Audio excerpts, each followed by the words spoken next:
নমস্কার। 2025 সালে রাহুর গোচর বা ট্রানজিট ঘটছে। রাহু আপনার ধনভাব অর্থাৎ দ্বিতীয় প্রবেশ করছে, যা মকর রাশির জাতক জাতিকাদের রাহুর এই গোচর শুভ না অশুভ জানতে ভিডিওটা শেষ পর্যন্ত দেখতে পারেন। রাহুর এই যে গোচরটা ঘটছে কখন? 18 মে 2025 বিকাল 4টের সময় রাহু কুম্ভ রাশিতে প্রবেশ করছে, অর্থাৎ মীন রাশি ত্যাগ করে কুম্ভতে প্রবেশ করছে। অর্থাৎ জোডিয়াকে একাদশতম ঘর আর আপনার রাশি সাপেক্ষে ধনভাবে এই রাহুর এই যে গোচর, এর আগে ঘটনা ঘটেছিল আপনার ধনভাবে 2006 সালে অক্টোবর মাসে। অর্থাৎ দীর্ঘ 18 বছর পরে রাহু আপনার ধনভাবকে দেখতে পাচ্ছে। রাহুর অবস্থান ধনভাবে দেখা যাচ্ছে। এই দীর্ঘ 18 বছর পরে রাহুর এই গোচর, যা মকর রাশির ক্ষেত্রে শুভ না অশুভ, এই রাহুর এই গোচর কি ফল পাবেন জানার আগে জানতে হবে রাহুটাকে। তারপরে আলোচনা করব জ্যোতিষ শাস্ত্রে রাহুর গুরুত্বটা কেমন। তারপর আলোচনা করব রাহু আপনার জীবনে কি ফল লাগবে, কারণ কুম্ভ রাশিতে প্রবেশ করছে আপনার ধনভাবে কি ফল দেবে। পরপর স্টেপ ওয়াইজ আলোচনা করি, তাহলে ভিডিওটা আপনার ক্ষেত্রে অনেক উপকারে আসবে। কারণ রাহু সম্বন্ধে যদি না আপনার জ্ঞান হয়, তাহলে আপনি বুঝতে পারবেন না যে আপনি কি ফল পাবেন। তা প্রথমে আলোচনা করি রাহুটা কি। জ্যোতিষ শাস্ত্রে একটা বাস্তব কথা বলি, বাস্তব সত্য কথা, এই রাহু বলে কোনো গ্রহ নেই, কোনো গ্রহ নেই। তাহলে রাহুটা কি? যদিও ইন্ডিয়ান মাইথোলজিতে কি বলছে, রাহু রাহু হচ্ছে যে ব্যক্তি একটা অসৎ উপায়ে অমৃত পান করতে চেয়েছিলেন। অ্যাকচুয়ালি দ্বৈত রূপে দেখানো হচ্ছে।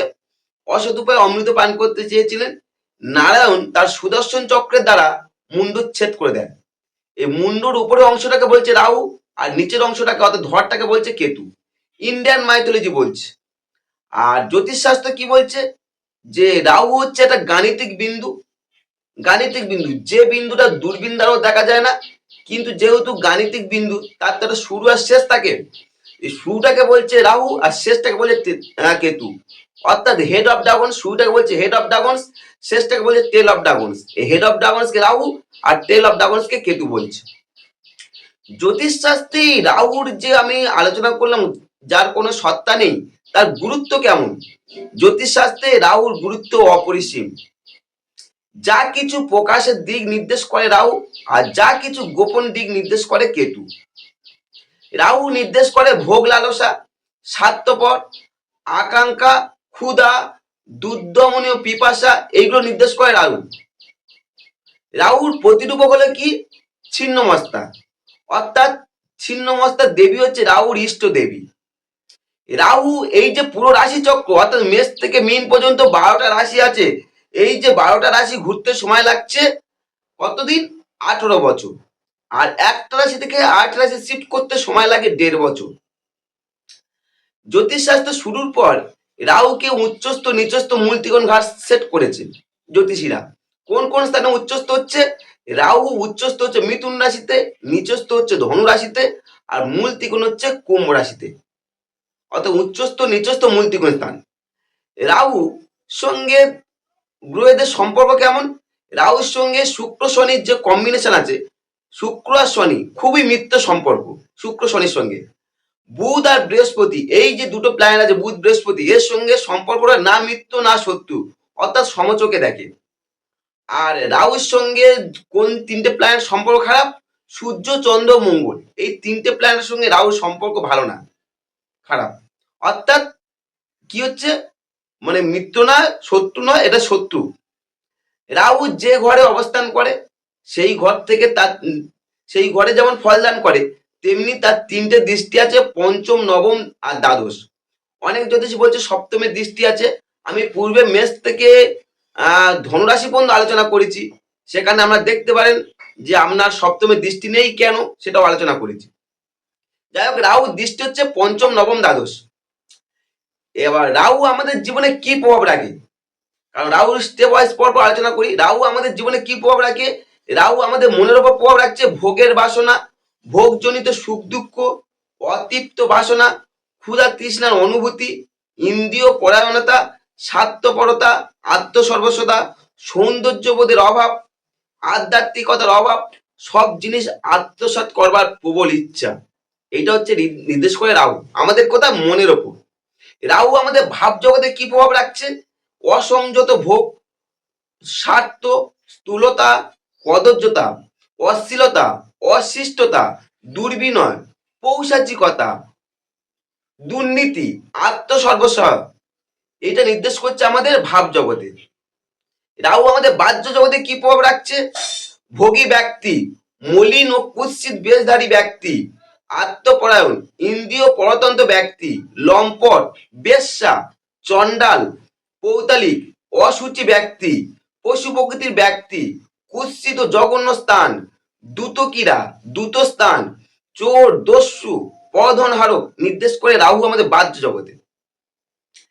এই রাহু দীর্ঘদিন আমরা প্রায় 1.5 বছর আপনার মীন রাশিতে ছিল, মীন রাশিতে শিফট করে চলে আসছে কুম্ভ রাশিতে, অর্থাৎ আপনার ধনভাবে দ্বিতীয়। এই রাহু আপনার ছিল কোথায়? আপনার তৃতীয় ছিল ভাতৃভাব থেকে শিফট করে ধনভাবে। ঘটছে কখন? 18ই মে 2025 বিকাল 4টার সময়। এই রাহুর এই যে গোচর কি ফল দেবে, যারা মকর রাশির জাতক জাতিকারা পরপর স্টেপ ওয়াইজ আলোচনা করে বলেছি। তাই রাহু যেহেতু কুম্ভ রাশিতে, প্রথম বলি শুভদায়ক, কারণ কুম্ভ রাশি অধিপতি শনির সঙ্গে রাহুর কম্বিনেশন বললাম শুভ, 1 নম্বর। দ্বিতীয় নম্বর হচ্ছে কি, রাহু কুম্ভ রাশিতে মূল ত্রিকোণ হয়, তাহলে ওভারঅল রাহু শুভদায়ক। কিন্তু আপনি কি ফল পাবেন? যারা মকর রাশির জাতক জাতিকা তারা কি ফল পাবেন? রাহু ধনভাবে প্রবেশের ফল আপনি যে ফলটা পাবেন তা হলো, এই সময় আপনি হঠাৎ কোনো অর্থ প্রাপ্তি করতে পারে, হঠাৎ কিছু অর্থ প্রাপ্তি হতে পারে আপনার। এই অর্থ দিয়ে আপনি কিছু লাভবানও হতে পারেন। তবে এই অর্থ উপার্জন করার ক্ষেত্রে আপনাকে কিছুটা গোপনীয়তা বা আশ্রয় নিতে পারেন, কিছুটা গোপনীয়তা আশ্রয় নিতে পারেন। যারা ফাটকায়ের প্রতি প্রবল আগ্রহ, অর্থাৎ লটারি দ্বারা বা স্পেকুলেশন দ্বারা যারা ফাটকা অর্থের প্রতি প্রবল আগ্রহ, তাদের ক্ষেত্রে রাহু এই যোগটা খুবই শুভদায়ক। তাদের ক্ষেত্রে রাহু এই যোগ খুবই শুভদায়ক, কারণ এই সময় ফাটকা কিছু অর্থ দিতে পারে আপনাকে, বা লটারি যারা কাটছেন তাদের ক্ষেত্রে শুভ ফল দেবে। কাদের? মকর রাশির জাতক জাতিকাদের। রাহু দ্বিতীয়, যা আপনার কথাবার্তার মধ্যে একটা জোরালো ভাব তৈরি হবে, জোরালো ভাব কথার মধ্যে। এই জোরালো ভাবের জন্য আপনার অনেকে হৃদয়গায়ী নাও হতে পারে আপনার কথাবার্তা। রাহু দ্বিতীয়, যারা এডুকেশন সেক্টর আছে, বিশেষ করে প্রাথমিক স্তরে পড়াশোনা করছেন, প্রাথমিক লেভেলে মকর রাশির জাতক জাতিকাদের, তাদের ক্ষেত্রে রাহু এই সময় এডুকেশনে হালকা চাপ অনুভব করতে পারে। রাহু ধনভাবে বা দ্বিতীয়, যা পারিবারিক সদস্যের সঙ্গে আপনার সম্পর্কটা একটু আপস অ্যান্ড ডাউন উঠতে পারে। রাহু দ্বিতীয়, এবার আমি 3টে দৃষ্টি বলেছি, পঞ্চম, নবম, দ্বাদশ। পঞ্চম দৃষ্টি দ্বারা দেখবে আপনার ষষ্ঠ ভাবকে, অর্থাৎ আপনার রিপু ভাবকে দেখবে। এর ফলে স্বাস্থ্য সংক্রান্ত দিক থেকে এই সময় একটা সমস্যা ভুগতে পারেন। তবে এই সমস্যাটা আপনার মূলত হতে পারে আপনার নিজের কারণে। মূলত কি হতে পারে? আপনি আপনার নিজের প্রতি অত্যাচার, অনিয়ম বা অবহেলার কারণে আপনার স্বাস্থ্যের হানি করতে পারে। এই সময় আপনার গুরুপাক খাদ্য প্রতি আপনি বেশি আকর্ষণ হতে পারে, যার ফলে আমরা স্বাস্থ্যের হানিও করতে পারে। রাহু দ্বিতীয় বা ধনভাবে নবম দৃষ্টি দ্বারা দেখবে কোথায়? আপনার কর্মভাবকে দেখবে, যা কর্মক্ষেত্রে একটা বিপুল পরিবর্তন ঘটতে চলেছে। যে সমস্ত মকর রাশির জাতক জাতিকারা কর্মক্ষেত্রে ট্রান্সফার নিতে আগ্রহী ছিল, তাদের ক্ষেত্রে এই গোচর বা রাহুর এই যে কর্মভাবের দৃষ্টি খুবই শুভদায়ক, কর্মক্ষেত্রে আপনার একটা পরিবর্তন আনছে।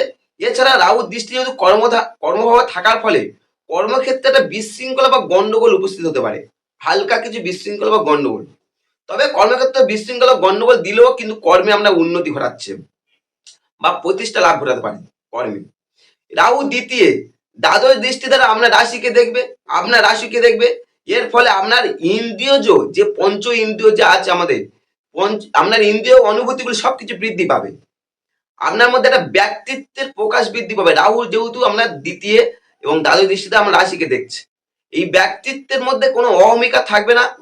এছাড়া রাহু দৃষ্টি যেহেতু আপনার রাশি থাকার ফলে আপনার স্বভাবের মধ্যে একটা পরিবর্তন লক্ষ্য করা যাবে। আপনার যে স্বভাবটা আছে, অর্থাৎ রাহু ধনভাবে কি ফল দেবে ডিটেলস আলোচনা করলাম। যারা মকর রাশির জাতক জাতিকারা, তথ্যটা যদি ভালো লাগে লাইক কমেন্ট করতে পারেন, চ্যানেল প্রথমে সাবস্ক্রাইব করতে পারেন। আর আমার সঙ্গে যদি যোগাযোগ করতে চান, আমার যে নাম্বার আছে সেখানে যোগাযোগ করতে পারেন। নমস্কার।